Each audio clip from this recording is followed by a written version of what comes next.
But let me conclude by saying that I welcome constructive engagement, but I don't welcome propaganda. I don't welcome propaganda, especially where propaganda is coming from senior leaders in this country. Let us call out some of these leaders, because they should not stir unnecessary emotions.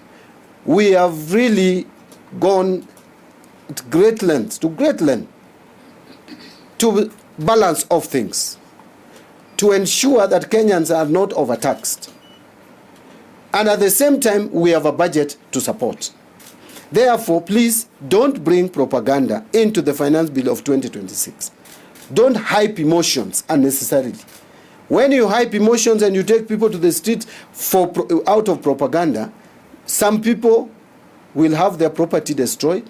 Some people may lose their lives. That is not the country we want to lead. I would not mind if people protest in the streets if something is wrong with the finance bill. But if there is nothing wrong, please accept there is nothing really wrong, and let us pass the bill as it is.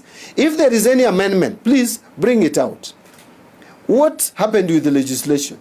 Finance bill is actually in parliament to be legislated. Some of the leaders talking about it and saying reject have their MPs in parliament. Let those MPs file amendments which they think is offensive about the bill, and I will support. But as it is, no one has come forward to address me with concrete evidence that the bill that we took to the National Assembly has issues. That is why now you hear leaders as senior as Stephen Kalonzo Musyoka, His Excellency Stephen Kalonzo Musyoka, now talk about something that is nowhere in the bill, just to whip up emotions and take people to the streets for his own selfish interest, thinking that that is what would motivate people to start singing with him one time. It doesn't work out that way. Kenyans are intelligent. They will know that you want to misuse them. Where is that your leasehold that you are talking about in the bill? Kenyans are not stupid. They read the bill. And they will know that your interest is not about the bill. Your interest is not about the economy. Your interest is about having Ruto out of power and sitting there, probably without even knowing what exactly you want to do once you get into power. Because if you cannot even read the bill, which I have submitted to the National Assembly, and interpret it correctly, and highlight the flaws in the bill, you bring your own propaganda, and you want to lead the country as a president, for heaven's sake, I am convinced beyond reasonable doubt, and I'm sure a majority of Kenyans are with me, that you have no clue and ability to lead this country. I don't think that is being arrogant. I don't think that is being a condescending attitude, but I am just calling you out for what it is. This is a bill that Kenyans need. In this bill, we have so many provisions, including giving tax amnesty to Kenyans who are struggling.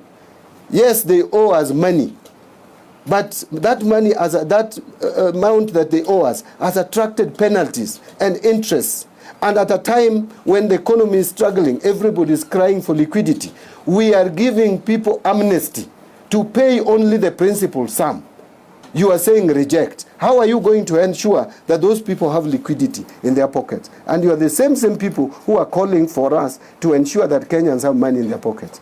This same bill is cushioning those Kenyans who are getting pension, who are beneficiaries of pension benefits, whose parents have died, people who cannot support themselves, who are likely to be taxed or are being taxed. We are saying those people should not be taxed going forward. You are calling for Kenyans to reject this bill. How are you going to help those people? And you are calling them to reject this bill. Why? Because of your own selfish interest, camouflaging it, and sugarcoating it with the propaganda that is not even in the bill.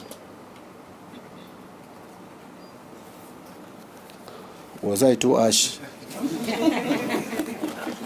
to anyone? Yeah, but I think it was important because really we took time. By the way, processing finance bill is not a day's event. It's not a week's event. It's not even a month's event. My team has been on this thing for months, working on this.